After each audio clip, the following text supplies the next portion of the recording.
I've been using some new bats on my Freema potter's wheel, sent to me by the fine folk over at Hartley and Noble. It's called the Compact Russian Doll Bat System. This really is a compact system. Tiles take up significantly less space to traditional round bats or my full wheel system, and in my small studio, every inch counts, so these are a game changer. First, I put down the bat rug it comes with. This gives us secure suction to the bats. The system is designed to be used on wheels with bat pins, and it comes with the right size bolts. I just unscrewed mine and replaced. The heads were actually a little bit bigger than the ones I used, so it was good that they provided them. It's just one less thing to get wrong. The holes on the bats are located so they'll fit the two most common pin positions on standard pottery wheels.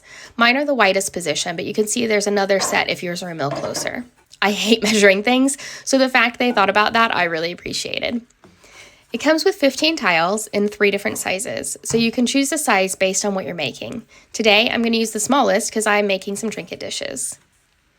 As you can see, I had no trouble throwing on it. I don't rest my hand on the wheel, but even if you do, I think it's still big enough to not be a problem.